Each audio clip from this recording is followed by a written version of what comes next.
Litigation to make a living. It is a growing profession of sorts. Eyewitness News has been investigating lawsuits based on alleged violations of the ADA, the Americans with Disabilities Act. That law is meant to protect the disabled, but critics say the lawsuits filed by professional plaintiffs are more about greed than helping the disabled. Our David Ono joins us now with his exclusive investigation. David? Michelle, one of those serial plaintiffs is Alfredo Garcia. There's no question about it. He is disabled, but the 41-year-old illegal immigrant and convicted felon makes a living suing Southern California businesses. We talked to a group of small business owners, all of whom are being sued. They're attacking us. It's gangster style. They asked for $8,000. It's nothing but extortion, is what it is. Nearly everyone in this room has been sued by one Southern California man, 41-year-old Alfredo Garcia. The mirror was about 2 inches too high. The toilet paper was too high. This is a big business for him. Alfredo Garcia is a paraplegic, disabled, and in a wheelchair since 1996. Garcia did not want to talk to us about the more than 500 lawsuits he's filed against Southern California businesses. Garcia makes a living suing small businesses for allegedly violating the Americans with Disabilities Act and its California equivalent.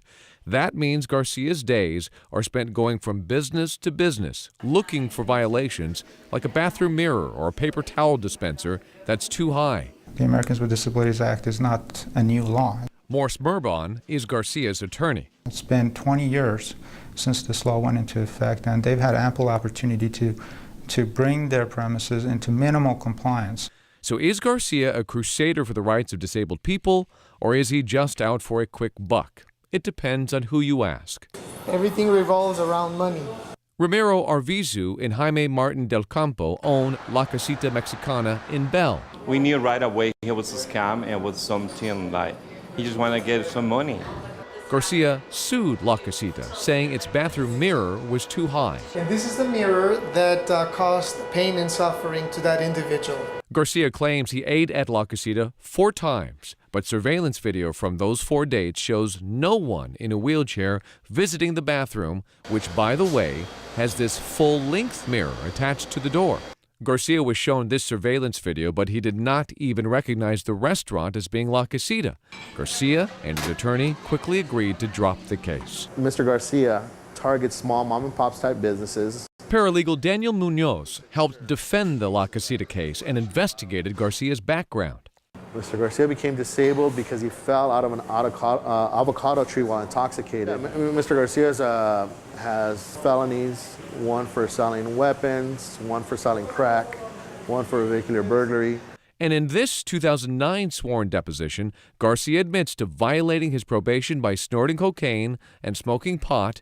He also admits he's not a U.S. citizen, doesn't have a green card, and bought 2 Social Security cards off the street. We knew this was just legal extortion. Attorney Arthur Behrens took that deposition while representing El Ceviche Loco.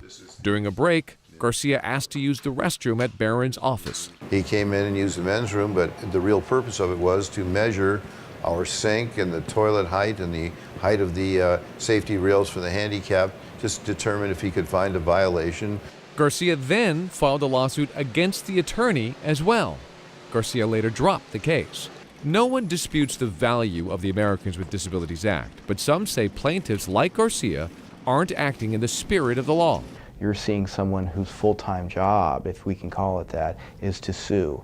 Ryan McNamara defended El Pollo Loco against an Alfredo Garcia lawsuit. In a deposition, Garcia admitted the lawsuits help pay his bills and that he feels, quote, lucky whenever he finds an alleged violation. He's simply bounty hunting, and that's why he feels lucky, because every time he finds one of these things, he believes he's just found another lawsuit and an easy way to profit. I challenge anyone to come and sit in a wheelchair and go around with one of my clients every day and see if they still think these lawsuits are frivolous at the end of the day.